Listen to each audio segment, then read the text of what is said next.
Parliament session का तीसरी सप्ताह का आज आरंभ में ही फिर से विपक्ष के हमारे साथियों ने हाउस डिस्टर्ब किया, फिर चलने नहीं दिया।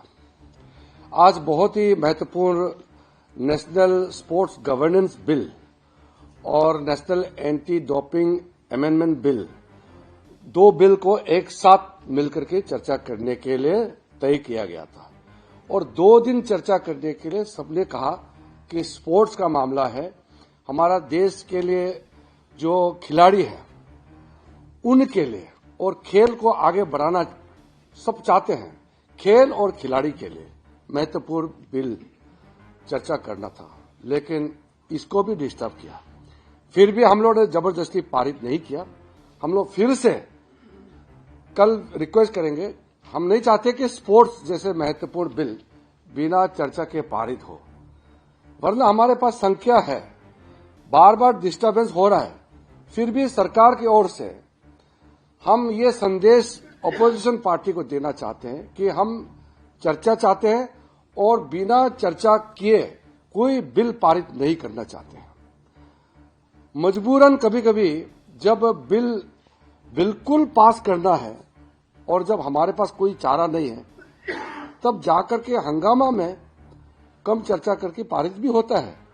अभी तक हम लोगों ने ऐसा नहीं किया, क्योंकि लोकतंत्र में हमारा पार्लियामेंट्री डेमोक्रेसी, इसका मूल क्या है? विषय को अच्छी तरह से चर्चा करके फिर पारित करना। डिबेट एंड डिस्कशन हमारे लिए बहुत महत्वपूर्ण है। राज्यसभा में हमारे देश के एक वरिष्ठ नेता, आदिवासी नेता शिबू सोरेन जी का देहांत होने से पूरा दिन भर के लिए स्थगित करने का फैसला किया। तो आज पूरे दिन राज्यसभा को शिबू सोरेन जी का आत्मा का शांति के लिए उनको हमने श्रद्धांजलि देते हुए पूरे सदन को दिन भर के लिए स्थगित किया है। कल भी हम राज्यसभा में मुद्दे बिल लेके आएंगे। तो हम फिर से आपके माध्यम से हमारे विपक्ष के नेताओं को पुकारना चाहता हूं कि जो आपने 2 सप्ताह पूर्ण हमको वादा किया कि आप चर्चा करेंगे, डिबेट करेंगे, वो आप उसमें कायम रहे और कल से हम बिल पारित करने के लिए हम कोशिश जोर से करेंगे। हम फिर से अनुरोध करते हैं कि बिना चर्चा के पारित करने के लिए मजबूर नहीं करना चाहिए। बिल बिना चर्चा का पारित करने का पक्ष में हम नहीं हैं, लेकिन देश हित में बिल पारित करना भी आवश्यकता है। ये मैं जोर देकर के कह रहा हूं। देश के लिए संसद का काम है कानून बनाना और कानून पारित करना आवश्यकता होता है। बिना चर्चा के पारित करने के पक्ष में हम नहीं हैं। तो मजबूरन बिल को कम चर्चा करके या हंगामा में पास करने के लिए मजबूर नहीं करना चाहिए। हम सबसे फिर से अपील करते हैं। और आज सुप्रीम कोर्ट में जो टिप्पणी की है, मैं उसको बहुत गंभीरता से लेता हूं। बार बार श्रीमान राहुल गांधी जी ने सार्वजनिक रूप से ये कहा कि चाइना ने देश के अंदर में आकर के जमीन कब्जा किया है, जबकि हमारा आर्मी, भारत सरकार, रक्षा मंत्रालय सबने कहा है कि सीमा विवाद है, लेकिन हमारा अंदर में आकर के कोई जमीन कब्जा नहीं किया है। विवाद है, सब मानते हैं, 1962 से पहले से विवाद थे और वहां कभी पेट्रोलिंग करने में एक दूसरे के प्रति थोड़ा सा संघर्ष होता है। आप लोगों ने वीडियो में भी देखा होगा, चाइनीज आर्मी और इंडियन आर्मी के बीच में झड़प भी होता है, क्योंकि वो डिमार्केटेड नहीं है। लेकिन 2000 किलोमीटर, 2000 वर्ग किलोमीटर कब्जा कर दिया बिना तर्क कहने से। हम लोगों ने तो बार बार राहुल गांधी जी को कहा कि बिना तर्क के देश के खिलाफ बात मत करो। हमारा तो सुनता नहीं हुआ। इसलिए आज सुप्रीम कोर्ट ने जो फटकार लगाया, अब तो चुप होना चाहिए। हम तो मानते हैं कि हम जिम्मेदारी लोग हैं, राहुल गांधी भी जिम्मेदारी उसमें आते हैं, हम भी जिम्मेदारी का श्रेणी में आते हैं। हम लोग सबको जनता ने चुन के भेजा है, तो हर बात सोच समझ के बोलना चाहिए। मन में जो आए ऐसा कैसे बोल सकते हैं? वो भी विपक्ष के नेता है, वो लीडर ऑफ अपोजिशन है, एक एक वाक्य सोच के बोलना चाहिए। मेरे राज्य में, मेरे गांव में हर एक इंच हमको मालूम है, हमारा सेना, भारत की सेना कितना मजबूत से बचा के उसको निगरानी के साथ कायम करके रखा हुआ है, कोई खतरा नहीं है। यहां दिल्ली में बैठ करके 2000 किलोमीटर ले गया, कभी लद्दाख, कभी अरुणाचल, बिना मतलब का बात करता है। तो मैं मानता हूं कि सुप्रीम कोर्ट ने आज श्रीमान राहुल गांधी जी का ऊपर में जो लगाम लगाया है, ये बहुत ही महत्वपूर्ण है। इसके बाद दुस्साहस नहीं करना चाहिए। हमारे डिफेंस के बारे में, हमारे सैनिकों के बारे में, हमारे देश के जमीन के बारे में इस तरीके से बात नहीं करना चाहिए जिससे हमारा देश के मनोबल को नीचे गिरा देते हैं और हमारा देश के छवि का नुकसान होते हैं। ऐसा काम नहीं करेंगे।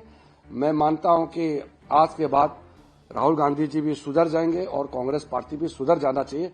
सुप्रीम कोर्ट के टिप्पणी के बाद तो बिल्कुल सुधर जाना चाहिए।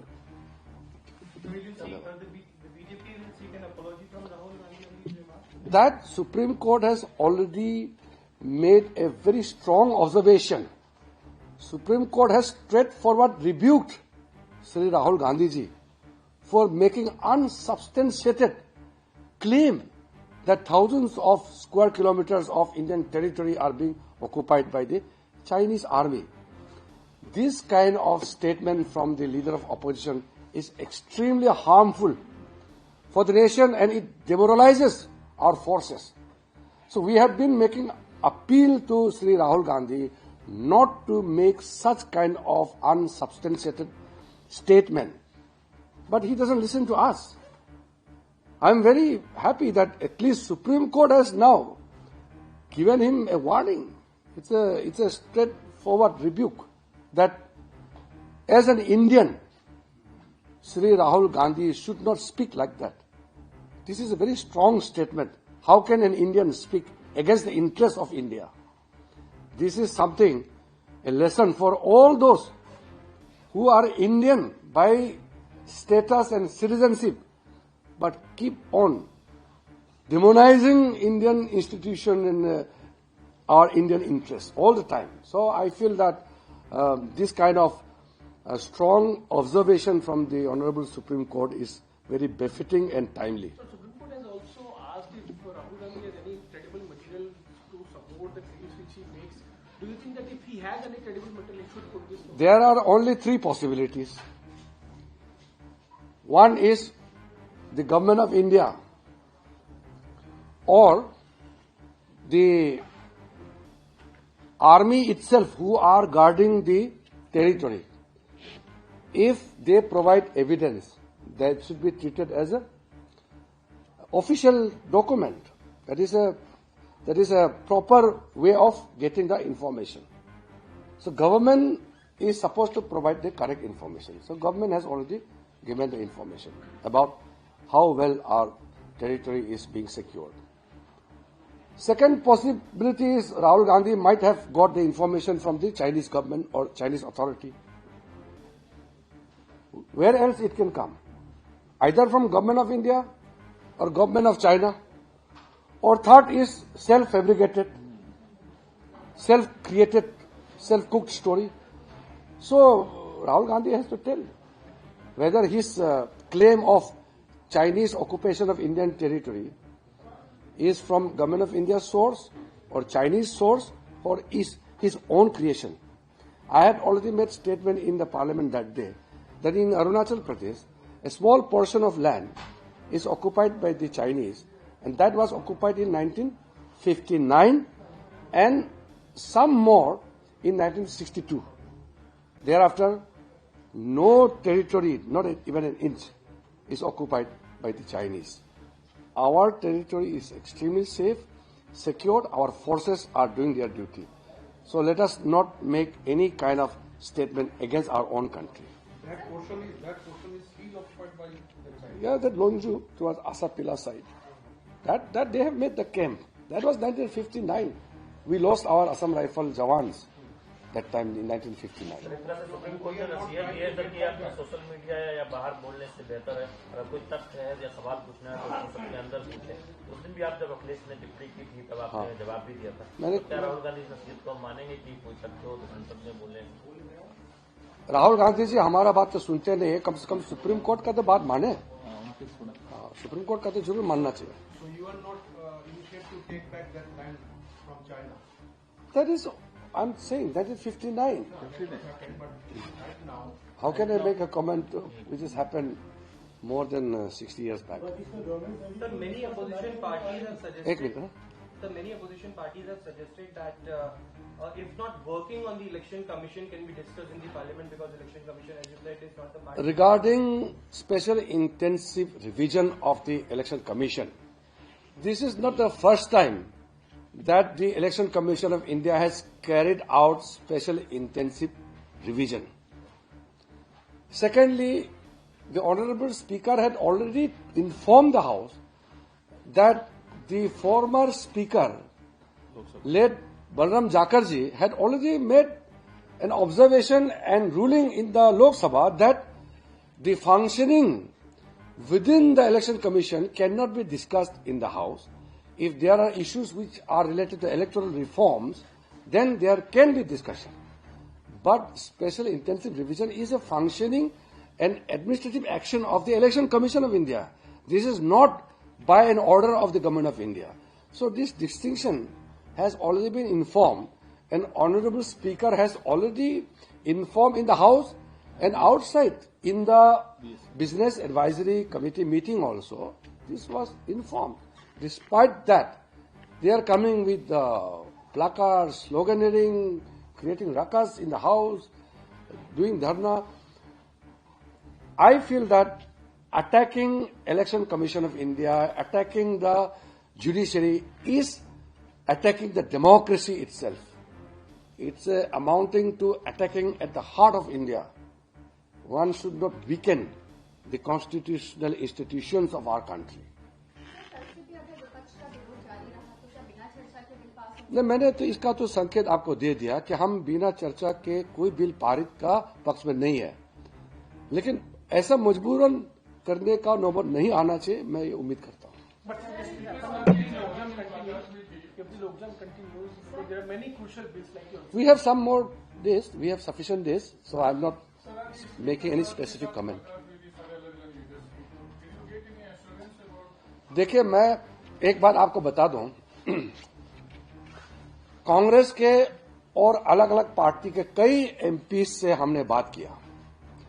पार्लियामेंट्री अफेयर्स मंत्री होने के नाते तो अलग अलग काम से हम लोग मिलते ही हैं। सबने कहा हाउस चलना चाहिए। हाउस नहीं चलने के लिए जो भी उनके नेतृत्व का निर्णय है, वो मजबूरी से उनके एमपी सदन पे हंगामा करते हैं, लेकिन सदन नहीं चलने से सबसे ज्यादा नुकसान एमपीज का ही होता है। ये बात बहुत क्लियर से सबको मालूम है।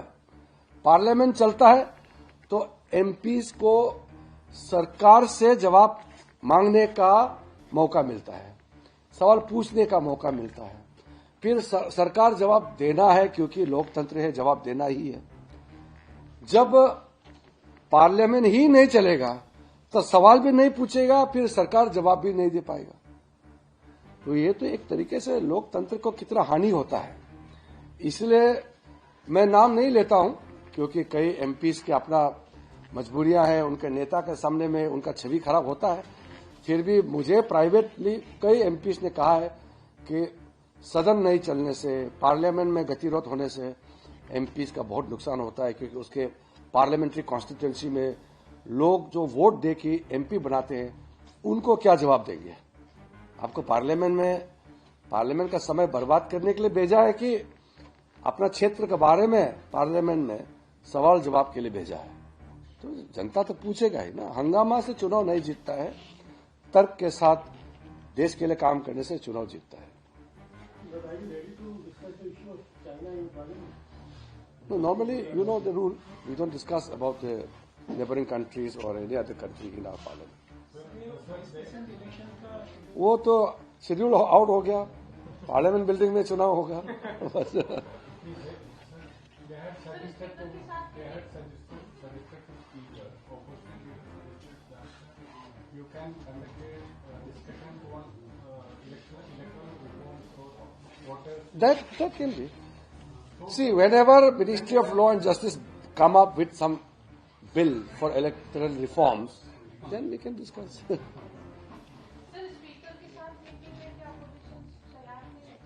नहीं, स्पीकर साहब ने आज भी पहल की है। प्रमुख अपोजिशन पार्टी के लीडर, सिर्फ अपोजिशन पार्टी नहीं, एनडीए के भी कई नेताओं से बात किया है और स्पीकर ने अच्छी तरह से अपना संदेश पहुंचाया है कि हाउस चलने के लिए सब कोशिश करें। मेरे ख्याल से कल मैं उम्मीद करता हूं कि कांग्रेस पार्टी और अपोजिशन पार्टी बिल पे चर्चा करने में कोई रुकावट पैदा नहीं करेंगे। सर, अगर रुकावट पैदा होती है तो क्या जनता हंगामे के दौरान महत्वपूर्ण विधेयकों को पारित कराएगी? हमको महत्वपूर्ण बिल को पास करना है क्योंकि देश के लिए तो जरूरी है। आज जैसे कि नेशनल स्पोर्ट्स गवर्नेंस बिल और national anti doping amendment bill, दो बिल को 2 दिन चर्चा करने के लिए हम लोग निर्णय किया और सब पार्टी ने एग्री किया। आज उन्होंने हंगामा किया, फिर भी हमने जबरदस्ती बिल को प्रेस नहीं किया, हमने पुश नहीं किया। कल हम देखते हैं कौन सा बिल लेके आते हैं, क्योंकि अभी तक हमने जबरदस्ती कोई बिल को पारित नहीं किया है। वो अभी हम नहीं बोल सकते क्योंकि कल हम प्रायोरिटी देखेंगे। हम तो फिर से अपोजिशन पार्टी को कहते हैं कि अगर आपको कोई सुझाव है तो जरूर दीजिए, मगर गतिरोध पैदा करके हंगामा करके नहीं। जितना बोलना बोलिए ना, पार्लियामेंट बोलने का बहुत अच्छा प्लेटफॉर्म है, बोलिए जितना बोलना है बोलिए, इसीलिए पब्लिक ने आपको भेजा है। हंगामा करने से देखिए अल्टीमेटली जवाब तो जनता को देना होगा ना। 5 साल क्या कर रहे थे आप पार्लियामेंट में? ये हंगामा चिल्लाने के लिए भेजा है कि जनता का मुद्दा उठाने के लिए लोकसभा में, राज्यसभा में अपना बात को सदन में रखे ना। बाहर में रखने से तो रिकॉर्ड नहीं होते। रिकॉर्ड में तो तभी होता है, सरकार तभी एक्शन लेता है जब वो क्वेश्चन के माध्यम से रूल के तहत सवाल पूछता है कि नहीं? Thank you.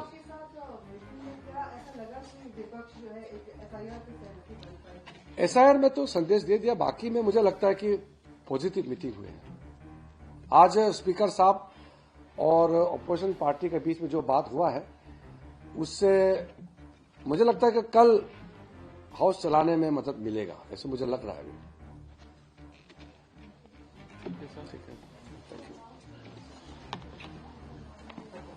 चलिए साहब।